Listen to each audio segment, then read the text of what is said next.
The car he drove was registered to a company he didn't know existed. The office he ran was leased under a name he'd never thought to look up. And the apartment he came home to every night, the one with the floor-to-ceiling windows and the view of the river, that belonged to a trust he couldn't have found, even if he'd tried. I know because I built all of it, and I let him believe he built it himself. There's a particular kind of silence that lives inside a man who has decided to stop explaining himself. Not the silence of weakness, not the silence of someone who has nothing to say. It's the silence of a person who has already made up his mind and is simply waiting for the right moment. I've carried that silence for a long time, longer than I probably should have. But when you spend 30 years loving someone, when you watch them take their first steps across a linoleum kitchen floor, when you drove them to school every morning with a thermos of coffee between your knees, you give them more grace than they deserve. You tell yourself it's just a phase. You tell yourself it'll pass. I told myself that for about 6 years too many. I'm 63 years old. I worked in logistics for most of my adult life, starting from the ground up. Loading dock, dispatch, route management, regional operations. By the time I was 45, I had built something real. Not flashy. Not the kind of thing that gets written up in magazines. But solid.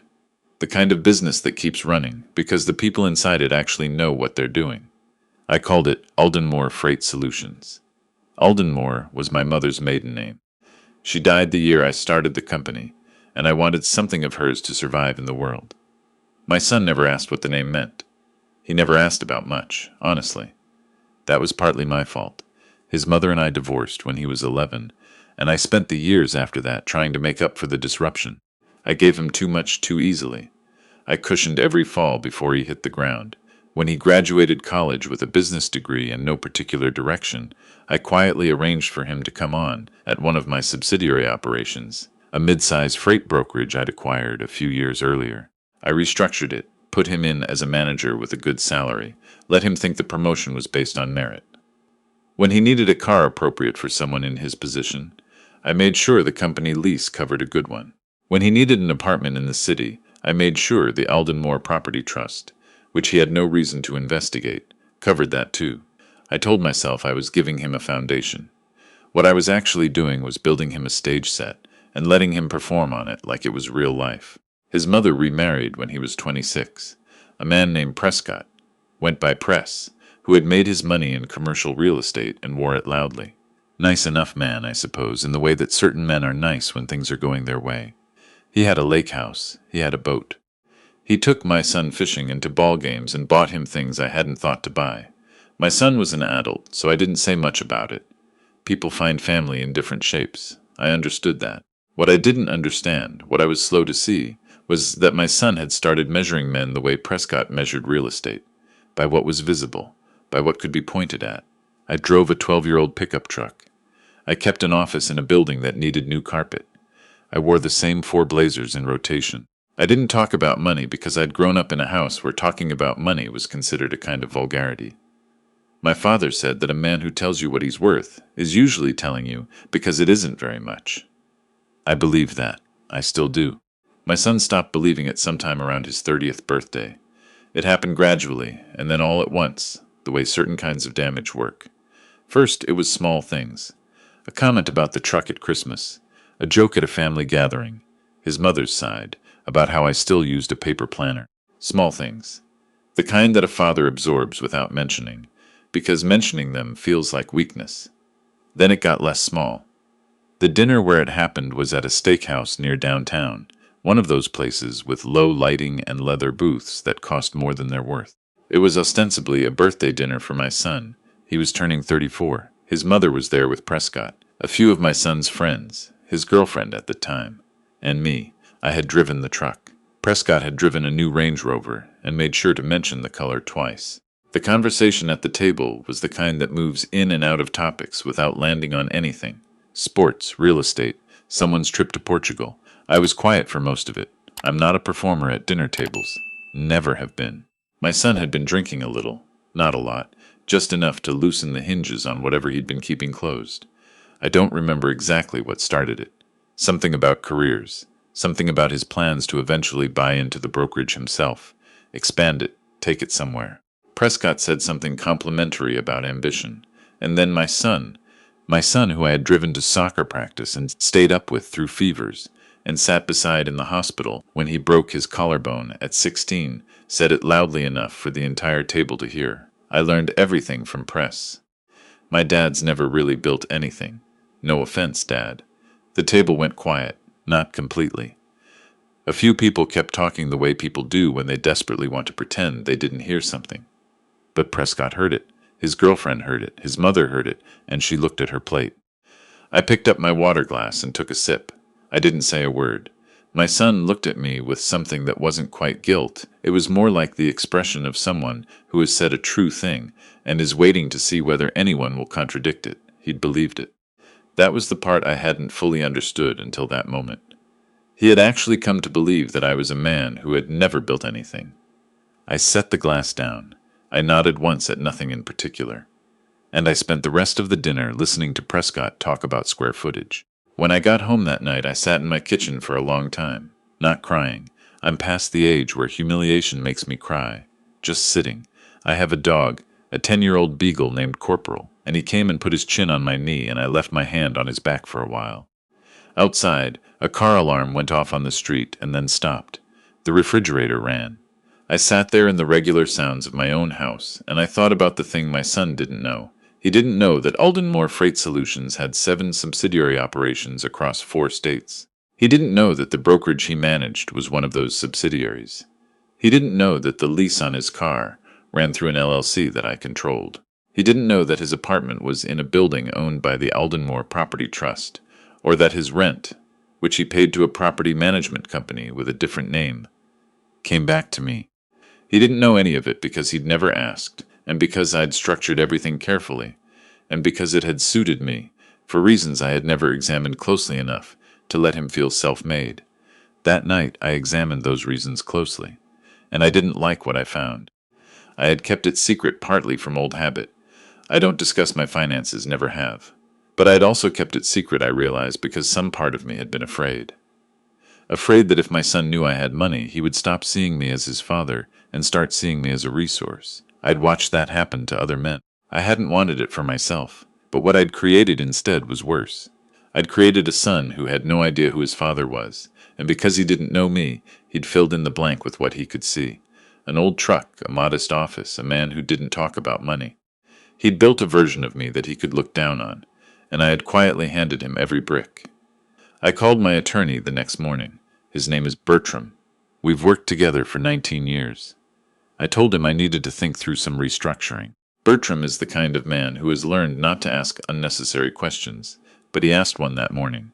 Are you angry, or have you thought this through? I told him I'd been thinking it through for a long time, and the anger was just the thing that made me stop waiting. He said, Good, that's the right order. I didn't move fast. That was important to me. I didn't want this to be reactive, and I didn't want it to be punitive in the petty sense of the word. What I wanted, and I was careful to name this precisely for myself, was to stop participating in a fiction. My son had been living inside a version of reality that I had constructed for him, and it had not made him better. It had made him the kind of man who says what he said at that dinner table and waits to see if anyone will correct him. I wasn't going to correct him with words. Words had never been the language between us. The first thing was the car. The lease on his vehicle ran through ACT Logistics, LLC, which was mine. The terms of the arrangement had always stipulated that the car was available for use by a designated employee of ACT Tech Solutions. That was a clause Bertram had quietly inserted years ago, and my son had signed the paperwork without reading it, the way people sign things they believe are gifts. I had Bertram send notice that ACT Logistics was restructuring its fleet arrangements, and the vehicle would need to be returned by end of month. Standard business letter. No personal language whatsoever. I instructed my son's direct supervisor at the brokerage, a man named Odell who had been with me for 11 years and knew the full picture, to deliver the letter in person during a routine meeting. My son called me that same evening. Dad, I got some letter about the car. Is there a mistake? I told him there wasn't, but I've had that car for 3 years. I use it for work. I said I understood that and that he was welcome to lease a vehicle through the company at a standard employee rate if he chose, but the complimentary arrangement was being phased out as part of a fleet restructuring. He paused for a moment. Which company? Logistics. Another pause. I didn't know you had anything to do with activity you never asked, I said. I said it without anger. I want to be clear about that. I wasn't sharp with him. I wasn't cold. I was simply accurate. He didn't respond to that. We talked for a few more minutes about nothing in particular, and then we got off the phone. I could hear the confusion in his voice. Not the confusion of a man who has just been hurt, but the confusion of a man who is starting to realize that a map he trusted might be wrong. Good, I thought. Look at the map. 2 weeks later, Odell delivered a second communication. This one informed my son that his role at the brokerage was being reclassified. Not terminated, reclassified. His title, his salary, and his responsibilities were being adjusted to reflect the actual scope of his decision-making authority, which I had reviewed and found to be more limited than his compensation suggested. His new salary was still fair. It was just no longer the generous, padded number I'd arranged to make him feel successful. He came to my office this time. He sat down across from me, and I saw something on his face I hadn't seen in a long time. Not anger, exactly. Uncertainty. The look of a person who is re-examining something they thought was solid. "What's going on?" he said. I looked at him across the desk. He was wearing a good suit. He was 34 years old, and he was not a bad-looking man, and I thought, briefly, about the 11-year-old who used to fall asleep in the car on the way home from games, and how I'd carry him inside, and he'd never fully wake up. "I'm reorganizing some things," I said. "You're still employed. You're still being paid fairly. But I want the structure to reflect reality. Reflect reality." He repeated it like I'd said something in a foreign language. "Dad, I've been running that office for 3 years. You've been managing day-to-day operations at a branch office," I said, "which is a real job and a respectable one. But you haven't been running it. Odell runs it. You've been the face." He stared at me. "I set it up that way," I said. "That was my decision, not yours. I'm not blaming you for it. I'm just telling you what it actually was." He left without much else to say. I watched him walk across the parking lot from my window. He sat in a rental car. He'd rented one after the company car was returned, and sat there for about 5 minutes before he drove away. I went back to my desk and kept working. The apartment took a bit longer because I wanted to do it correctly. The Aldenmore Property Trust gave 30 days' notice through the property management company, citing a planned conversion of that unit to long-term corporate housing. All technically true. I did intend to use the unit for that. The notice was professional. The timeline was legal. My son received it the same week. He got a formal organizational chart from Odell, showing for the first time the actual chain of command at the brokerage, and where my son sat on it. He called me twice that week. I missed the first call by accident, and the second call I let go to voicemail, because I wasn't ready to have the conversation yet. I needed him to sit with things for a little while. I think that matters, giving a thing enough silence so a person is forced to actually look at it instead of arguing past it. His voicemail was careful, restrained. He said he was trying to understand what was happening and that he wanted to talk. I called him back on a Sunday morning. He asked me to explain, and I did. I told him calmly and in order what I owned and how it was structured and what his life had been built on. I didn't tell him to embarrass him. I told him because he was 34 years old and he deserved to know where the ground actually was. He was quiet for a long time when I finished. "Why didn't you ever tell me?" he finally said. "Because I was afraid of what would happen if I did," I said. "That was a mistake I made. I own that. So what is this? Is this punishment?" I thought about how to answer that. I'd thought about it before, but I wanted to get it right in the moment, not just in my head. "No," I said. "It's the opposite. I'm done treating you like someone who needs to be managed. You're a grown man. I want you to have a real life, not a furnished one. That means you need to know what's real." He didn't say anything. "You told a table full of people that I never built anything," I said. "I let that go because I wasn't ready to have this conversation yet. But I'm having it now. And I need you to know that everything you thought you built, I built it first. I want you to know that not to hurt you, but because you have good instincts and you've never had to use them, and I think that's been bad for you." Another long silence. Then he said, "I didn't know. I know you didn't," I said. "That's on me as much as it's on you." He asked about the apartment. I told him I'd give him 60 days instead of 30 to find something, and that I would pay the first 2 months of wherever he landed. After that, it would be his. He asked about the job. I told him the position was real and the work was real, and if he wanted to actually learn the business, the whole business, not just the surface, Odell and I would teach him. But he'd have to start from an honest place. He didn't respond to that right away. He said he needed some time to think. That's fine, I said. That's actually fine. We got off the phone, and I went outside and walked with Corporal around the block a few times. It was a cold morning, the kind where your breath shows, and the light comes in low and flat off the street. I thought about my own father, who'd worked in a machine shop his whole life and never complained about it, and died without enough saved to cover 6 months of expenses. I had not wanted to be that. But somewhere between not wanting to be that and wanting to protect my son, I'd built something that served neither of us well. I thought about the dinner, his face when he said it. The easy confidence of someone who has never had to question the story he's living in. I didn't feel vindicated. I want to say that clearly. I didn't feel like I had won something. What I felt was tired, and underneath the tired, something quieter. The particular relief of a man who has stopped pretending, like setting down a bag you'd carried so long you'd forgotten it was heavy. His mother called me 2 days later. She'd heard from him. She was upset, the low, steady kind of upset that she's always had. Not explosive, just persistent. She said she thought I was being cruel. I told her I understood why it looked that way. She said he was blindsided and didn't know how to process it. I said I knew, and that I was sorry it had happened this way, and that I should have been honest with him years earlier. She said, "Why now?" "After everything." I said because at that table I finally understood what the alternative looked like, and I couldn't live with it anymore. She didn't have much to say to that. We're not enemies, his mother and I. We're just two people who wanted different things and figured that out late. She said she hoped he'd be okay. I said I hoped so too, and I meant it completely. That was 3 months ago. My son came to my office last month, not with anger, but with a legal pad and a list of questions. He wanted to understand the business. Not the face of it, not the titles and the salary, but how it actually worked, where the money moved, what the structure meant. He sat across from me for 2 hours and asked real questions, and I answered every one of them. Odell joined us for part of it.